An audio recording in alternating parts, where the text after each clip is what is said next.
आधी रात का समय है।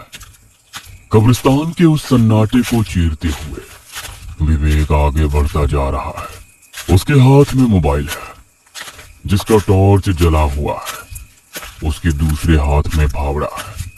साथ ही उसके कंधे पर एक एयर बैग भी टंगा हुआ है जिसे देखकर लग रहा है कि उसमें चीजें ठूस ठूस कर भरी गई हैं। दूर से कुत्तों के भौंकने की आवाज लगातार आ रही है। विवेक को डर तो बहुत लग रहा है, लेकिन डर कर उसे अपनी मंजिल नहीं मिल सकती थी। उसे पता था कि अगर वो डर गया और वापस लौट गया तो सब कुछ खत्म हो जाएगा। टॉर्च की उस रोशनी में वो एक एक कब्र को बहुत ही गौर से देख रहा है। उसे एक खास कब्र की तलाश है। जल्द ही उसकी तलाश खत्म हो गई। उसे वो कब्र मिल गई जिसे वो शिद्दत से ढूंढ रहा था। वो उसकी ओर बढ़ा। कुछ देर बाद वो उसी कब्र के पास खड़ा था। उस कब्र को देखकर उसने राहत की सांस ली और सबसे पहले अपने कंधे पर टंगे बैग को उतारकर नीचे जमीन पर रखा और फिर अपने फावड़े को मजबूती से पकड़कर कब्र की ओर घूर घूर कर देखने लगा। फिर वो नीचे जमीन पर बैठा और कब्र की मिट्टी को उठाकर देखने लगा। मिट्टी अभी भी नम थी। उस मिट्टी को देखकर उसके चेहरे पर मुस्कान आ गई, लेकिन अगले ही पल उसकी मुस्कान हवा हो गई, क्योंकि कब्र के पास ही एक भयानक काला नाग फन फैलाए खड़ा था। विवेक कुछ समझ पाता उसके पहले ही उस सांप ने विवेक पर हमला कर दिया। वो तो विवेक ने अपने आप को तुरंत ही दूर हटा लिया, नहीं तो वो उस सांप के चंगुल में आ जाता और उसका विष उसके जिस्म में पहुंचकर उसे मौत दे देता। लेकिन वो कहते हैं ना कि मौत जिसकी होनी है उसी की होती है, और यहाँ पर वही हुआ। विवेक ने न सिर्फ खुद को उस नाग से बचाया बल्कि अपने कुदाल से उस पर जोरदार वार कर दिया। सांप दो टुकड़े में बट गया। सांप के मृत शरीर को देखकर विवेक ने चैन की सांस ली। उसने एक बार फिर अपने फावड़े को उठाया और कब्र की खुदाई करने लगा। उस भयानक रात में अगर किसी की नजर उस पर पड़ जाती तो उसे हार्ट अटैक आ जाता। सांप के दो टुकड़ों में बटे जिस्म से खून रिसकर उस कब्र की मिट्टी में समा रहा था, मानो उस मिट्टी को इसी बलि का इंतजार था। विवेक फावड़ा उठाकर पागलों की तरह खुदाई कर रहा था। खपाज खपाज सन्नाटे को चीरती फावड़े की हर चोट विवेक की धड़कनों से मुकाबला कर रही थी। कब्रिस्तान की हवा और भी भारी होने लगी थी। आसपास के पेड़ों पर बैठे गिद्धों ने पंख फड़फड़ाने शुरू कर दिए थे, जैसे वो जानते हों कि जमीन के नीचे से कुछ ऐसा निकलने वाला है जो इस दुनिया का नहीं है। विवेक तकरीबन 4 फुट गहरा उतर चुका था। अचानक उसका फावड़ा किसी सख्त चीज से टकराया। सन्नाटे में वो आवाज किसी धमाके जैसी लगी। विवेक की सांसें थम गई। उसने टॉर्च की रोशनी नीचे गड्ढे में डाली। मिट्टी के नीचे से एक मटमैला सफेद कफन झांक रहा था। विवेक ने फावड़ा किनारे फेंका और अपने हाथों से मिट्टी को उलीचने लगा। जैसे जैसे कफन साफ हुआ, उस कब्र के अंदर से ऐसी ठंडक निकली कि विवेक के हाथ की उंगलियां सुन्न पड़ने लगी। उसने कफन का सिर पकड़ा और झटके से चेहरे की ओर से हटा दिया। सामने उस इंसान का चेहरा था जिसको आज दोपहर ही दफनाया गया था। उसकी आंखें आधी खुली थी और चेहरे पर एक अजीब सी जकड़न थी। विवेक ने अपना बैग खोला और उसमें से एक चाकू निकाला। वो ये सब इसलिए कर रहा था क्योंकि उसे 1.5 फुटिया की साधना की अनिवार्य चाबी को हासिल करना था, और वो चाबी थी मुर्दे की जांग की हड्डी, क्योंकि उसके बिना 1.5 फुटिया तक पहुंचना नामुमकिन था। 1.5 फुटिया शैतानी दुनिया की एक रहस्यमयी ताकत। कहते हैं एक ऐसा प्रेत है जो पुराने समय में राजाओं और जमींदारों के खजाने की रखवाली के लिए इस्तेमाल होता था। 1.5 फुट का ये प्रेत सिर्फ कद में छोटा होता है। इसकी शक्ति अपार होती है। यह असंभव को संभव बना देता है। इसका कद 1.5 फुट होने का एक वैज्ञानिक कारण तंत्र में बताया गया है। यह अपूर्णता का प्रतीक है। इसे जानबूझकर अधूरा रखा जाता है ताकि यह पूरी तरह मुक्त होकर साधक पर हावी ना हो सके। लेकिन इस अपूर्णता के पीछे एक खौफनाक पूर्णता छिपी है। तंत्र की दुनिया में इसे हाथिया या बौना मशान भी कहते हैं। ये कोई आम रूह नहीं, बल्कि शमशान की राख और अधूरी इच्छाओं का एक ऐसा मिला जुला पुंज है जिसे सिद्ध करना साक्षात यमराज की आंखों में आंखें डालने जैसा है। कहते हैं जब ये प्रकट होता है तो हवा का रुख नहीं बदलता, बल्कि जमीन का मिजाज बदल जाता है।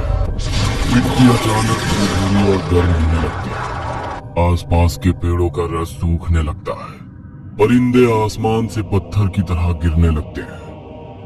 ये प्रेत हवा में नहीं उड़ता, बल्कि मिट्टी के अंदर किसी शिकारी मछली की तरह तैरता है। जहां जहां इसके कदम पड़ते हैं वहां की फसलें रातों रात काली पड़कर राख बन जाती है। इसे जगाने के लिए कलेजा पत्थर का और नीयत लोहे की चाहिए, क्योंकि 1.5 फुटिया की सबसे बड़ी शक्ति है हरम विद्या।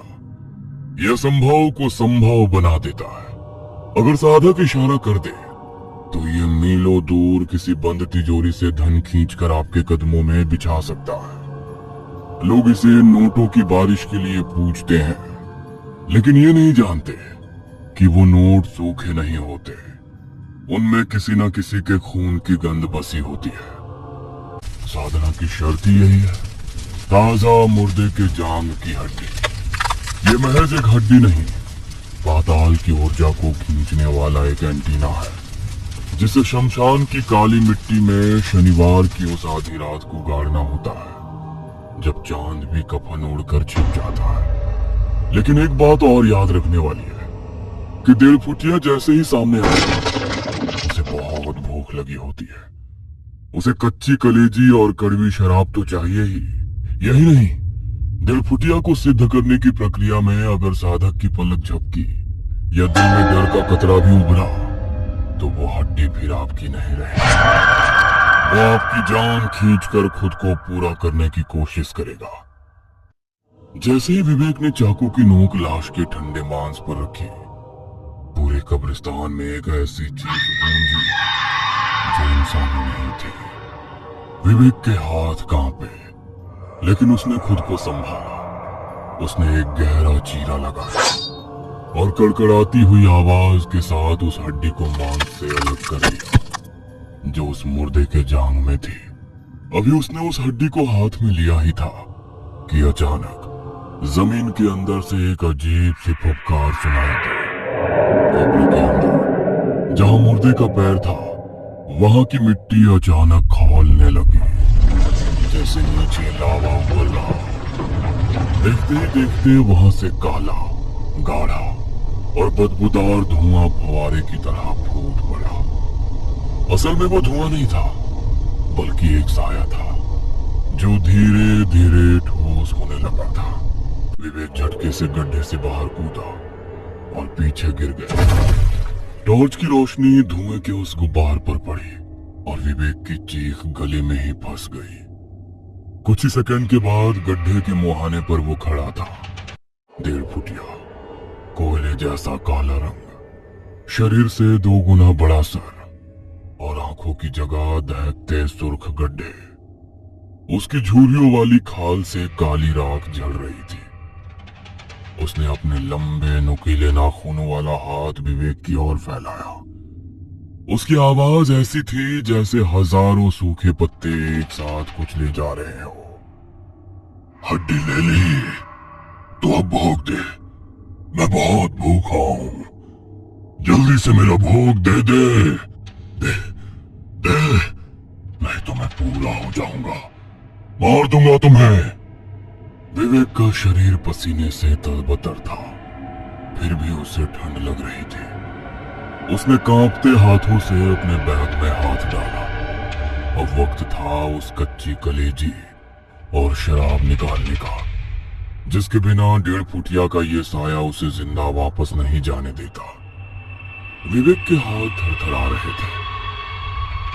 उसने झटके से अपने एयरबैग की जेब खोली, अंदर से देसी शराब की एक काली बोतल और लाल कपड़े में लिपटी हुई बकरे की ताजा कलेजी निकाली। कलेजी से अब भी खून रिस रहा था, जिसने विवेक की हथेलियों को चिपचिपा बना दिया था। 1.5 फुटिया का वो विशाल सर धीरे धीरे विवेक की ओर झुक रहा था। उसकी उन खाली दहकती आंखों में लालच साफ दिख रहा था। ले, ये रहा तेरा भोग, मुझे छोड़ दे और मेरा काम कर, विवेक ने लगभग चीखते हुए कहा और कलेजी को उसी टूटी हुई कब्र के ढेर पर पटक दिया। साथ ही शराब की बोतल का ढक्कन दोनों दांतों से खोलकर आधी बोतल जमीन पर धार बनाकर गिरा दी। शराब की गंध और खून की महक हवा में मिलते ही वो अचानक अपनी जगह से ऐसे उछला जैसे कोई भूखा भेड़िया शिकार पर चिपकता है। उसने अपनी उन लंबी नुकीली उंगलियों से कलेजी को उठाया और एक ही बार में उसे अपने जबड़ों में बांध लिया। सन्नाटे में मांस के फटने और चप-चप की आवाजें गूंजने लगी। विवेक अपनी फटी आंखों से यह मंजर देख रहा था। जैसे ही कलेजी खत्म हुई, 1.5 फुटिया ने शराब की बोतल को अपने हाथों में ऐसे दबोचा जैसे वो कोई खिलौना हो। एक ही सांस में वो सारी शराब पी गया और फिर खाली बोतल को पत्थर पे दे मारा। कड़ा कांच के टुकड़े विवेक के पैरों के पास आकर गिरे। अचानक वो बौना मशान शांत हो गया। उसकी आंखों की लाली अब शांत होकर एक गहरी काली चमक में बदल चुकी थी और विवेक के चेहरे के बिल्कुल करीब आकर रुका। उसकी सांसों से जलते हुए मांस और ठंडी राख की महक आ रही थी। हुकुम बोल, 1.5 फुटिया की आवाज अब फटी हुई नहीं थी, बल्कि भारी और गूंजने वाली थी। विवेक ने कहा, मुझे नोटों की बारिश चाहिए, अभी इसी वक्त। मेरा कर्ज चुका दे और मेरी तिजोरी भर दे। मुझ पर बहुत कर्जा हो गया है। मैंने अपने पिता की सारी संपत्ति जुए में बर्बाद कर दी, अपनी बीवी के गहने जेवर सब बेच दिए, यहाँ तक कि उसे भी बेच दिया। अब मेरे पास कुछ भी नहीं है। मुझे पैसे चाहिए, बहुत सारे, ताकि मैं और जुआ खेलूं और शराब पीऊं। 1.5 फुटिया ने एक डरावनी मुस्कान दी। उसने अपने दोनों हाथ आसमान की ओर उठाए और जमीन पर एक जोरदार लात मारी। कब्रिस्तान का नजारा बदल गया। हवा इतनी तेज चली कि टॉर्च की रोशनी धुंधली पड़ गई। आसमान से सूखे पत्ते नहीं, बल्कि 500 और 2000 के करारे नोट गिरने लगे। हजारों नोट हवा में किसी पतंग की तरह उड़ रहे थे और धीरे धीरे उस कब्र के चारों ओर इकट्ठा होने लगे। विवेक पागलों की तरह उन नोटों को अपने बैग में ठूसने लगा। हा, मिल गया, हाँ, मैं अमीर हो गया। लेकिन तभी विवेक की नजर एक नोट पर पड़ी। उस पर ताजा गीला खून लगा था। उसने दूसरा नोट उठाया, तीसरा उठाया, हर नोट खून से लथपथ था। विवेक का माथा ठनका।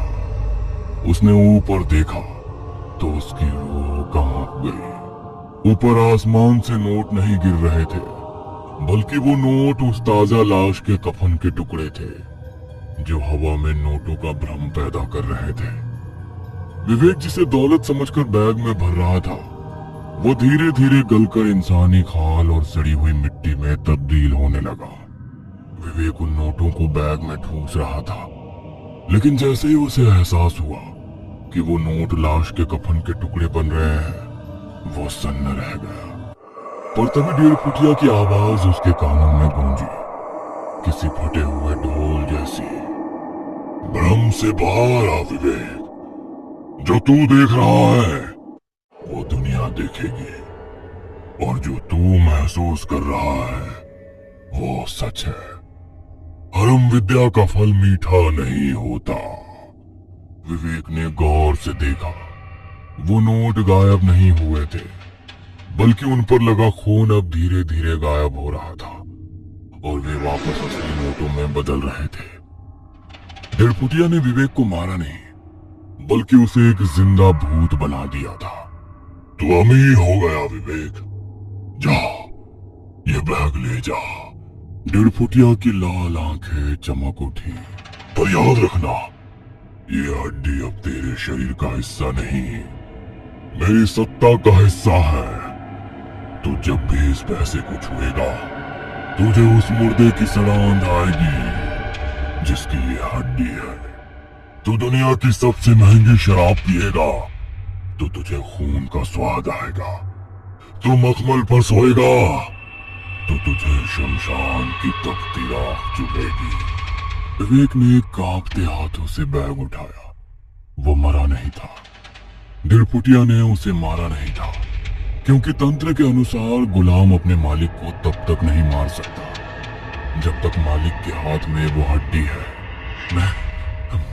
मैं इसे शुद्ध कर लूंगा।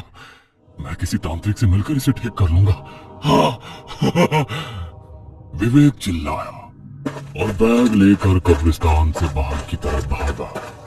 लेकिन जैसे ही वो कब्रिस्तान के फाटक पर पहुंचा, उसे पीछे से 1.5 फुटिया की आखिरी हंसी सुनाई दी। विवेक घर पहुंचा। उसने बैग खोला। नोट असली थे, हजारों लाखों रुपए। उसने एक गड्डी निकाली और उसे अपने चेहरे से लगाया, लेकिन अचानक उसकी चीख निकल गई। उस गड्डी से वही गंध आ रही थी जो उस ताजी कब्र की थी। उसने पानी पिया तो पानी का रंग लाल हो गया। अब विवेक उसी कब्रिस्तान के बाहर बने खंडहर में बैठा रहता है। उसके पास पैसों से भरा बैग है, लेकिन वो एक दाना अनाज नहीं खरीद सकता।